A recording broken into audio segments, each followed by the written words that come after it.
You are standing 3 feet from a 2,000-pound animal that can outrun Usain Bolt. You do not know this. You raise your phone. You frame the shot.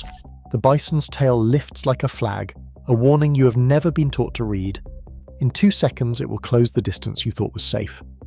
Since 1980, bison have injured more people in Yellowstone than any other animal. Not bears, not wolves, the thing that looks like a big brown cow.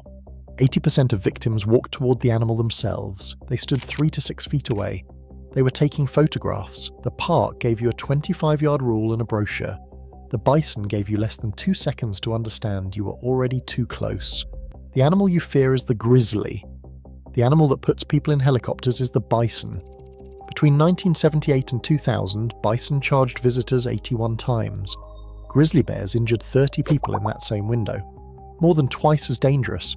And yet the bear gets a 100-yard rule, the bison gets 25. A peer-reviewed study found the average victim was standing 3.4 meters from the animal when it charged. 11 feet. The rule says 75. 6 of the victims were within 10 feet.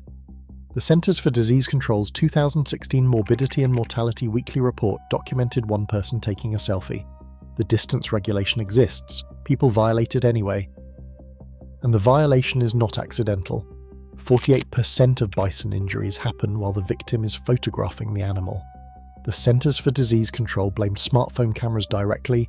Limited zoom capacity and the pressure of social media selfies drive people closer than they would otherwise go.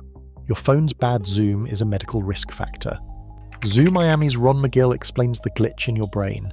People look at a bison and see a big brown hairy cow. The image kills them. Not the horns, not the speed. Your pattern recognition fires on cattle, slow, dull, fenced. The bison is none of those things. It stands 6 feet at the shoulder. It weighs a ton, literally, 2,000 pounds. And unlike the cow, it answers to no one. Its ancestors watched wolves circle and learned to kill them. Your presence changes nothing. There is an imaginary sense of safety in Yellowstone. Paved roads, entrance fees, visitor centres. Ecologist George Werthner says it creates the illusion of a zoo, but the animals did not read the brochure. I thought the same thing the first time I saw one grazing by the road. It looked slow. It looked manageable. I was wrong. The bison grazing by the boardwalk is not habituated. It is wild. It has always been wild. Yellowstone is the only place in North America where bison have lived continuously since prehistoric times, not because the animals chose it, but because everywhere else we killed them. In 1902, just 46 bison remained. Poaching, market hunting, and government-sanctioned slaughter had nearly erased them. Today there are approximately 5,000. In 2016, President Obama signed the National Bison Legacy Act, naming the bison America's national mammal. We celebrated them, now we underestimate them. You are standing in the middle of a conservation success story that nobody planned for you to be part of. A bison at full charge runs 35 miles per hour. Usain Bolt's world record is 28. You cannot outrun it. You cannot outmaneuver it. At 35 miles per hour, a bison covers 75 feet, the full 25 yards of your legal safe distance in under 2 seconds. That is faster than your brain processes a threat. By the time you register the charge is over, and if you think climbing will save you, it will not. A bison can jump 5 to 6 feet vertically. A standard park fence will not stop it. Nothing between you and the animal will, unless it is a car or a building. Its head alone weighs 200 pounds. The hump on its back is muscle, not fat, an engine for explosive power. When it hits you, your ribs become the obstacle. It does not stop. The 25-yard rule should be 50. Critics have said it for years. They have not changed it. Yellowstone's bison biologist Chris Jeremiah describes what happens before a charge. The animal paws the ground. It snorts. It bobs its head. It bellows. And it raises its tail like a flag. That last signal is the one that matters. A raised tail means the bison has decided. You have 10 to 15 seconds, maybe less. But there are earlier warnings most tourists miss entirely. The head lowering toward you, direct eye contact that does not break, a slow turn of the body to face you square. These are not casual movements. The animal is reading you, deciding whether you are a threat. Bison are experts at reading body language.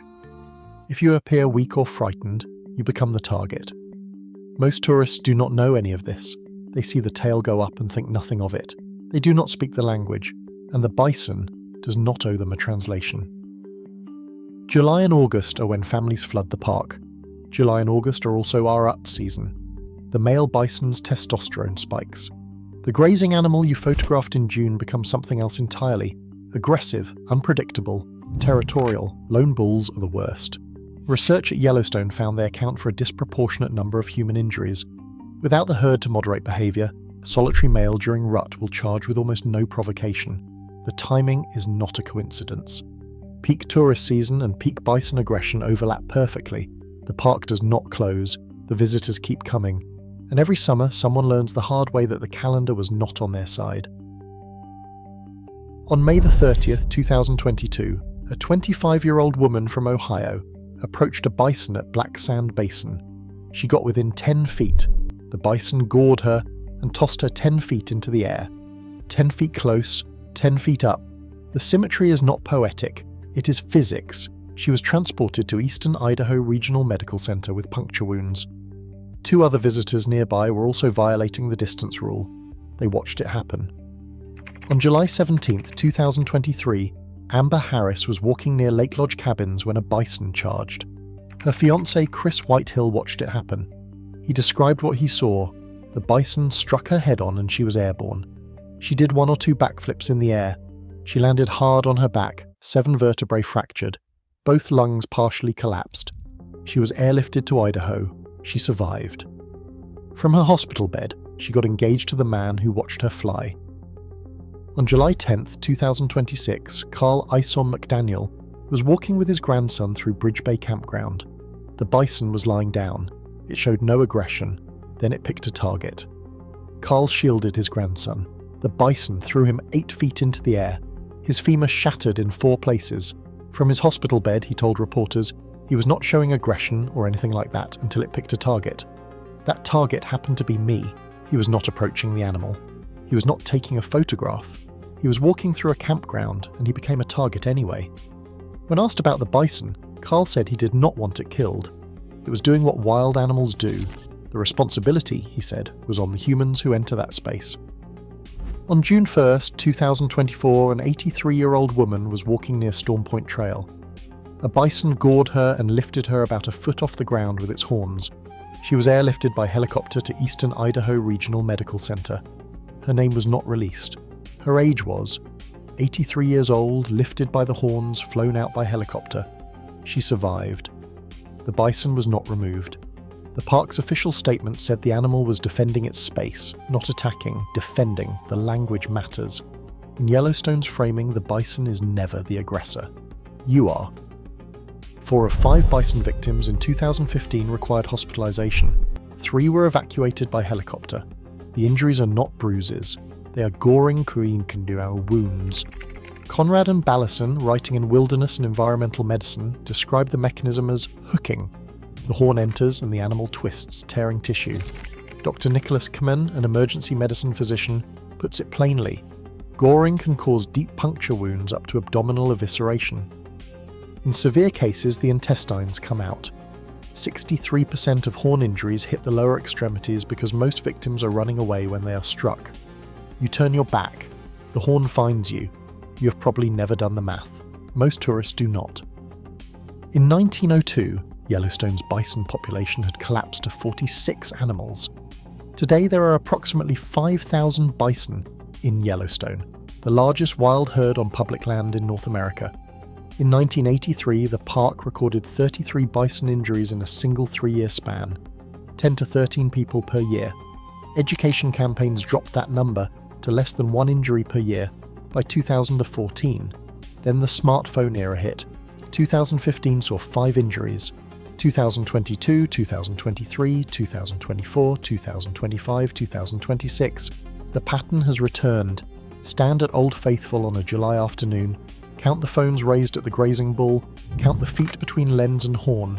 The park cannot fence 5,000 animals. The brochure cannot follow you to the boardwalk. 5,000 bison. 4.7 million tourists. The collision was never a question of if. Yellowstone does not kill bison that injure visitors. The official policy is clear. Wildlife that defends its space is acting naturally. The animal is not euthanized unless it shows habituated aggression, approaching humans, seeking food, losing its fear. A bison that charges a tourist who walked too close is not habituated. It is wild. Carl Esom McDaniel, femur shattered in 4 places, understood this. He supported the decision to let the bull live. 2 people have died from bison attacks in Yellowstone since the 1970s. 2 from bears. The death toll is equal, but the injury toll is not. Bison gore, toss and hospitalize more visitors than any other animal in the park. They have done so for 40 years, and they will do so again next summer, because the warning signs have not changed, and neither have we. This is not about fear, it is about the gap between what you think you know and what the animal knows about you. The bison are worth the trip. The 25 yards are not negotiable. If the animal raises its tail, you are already in the decision window. Move. Do not run. Running triggers prey response and exposes the body parts where 63% of injuries land. Back away slowly, keep facing the animal, get behind a solid barrier. A car, a building, not a fence. If you are holding a phone, put it down. The photograph is not worth the helicopter. If you have ever stood within 25 yards of a bison and walked away thinking you were safe, you are not. Did you know? And if you work in the park, if you have seen what tourists do, what the animals do, what the rangers say when the cameras are off, I want to hear it. Drop it in the comments. If you think I am exaggerating, tell me which number is wrong. Subscribe if you want to see the next video.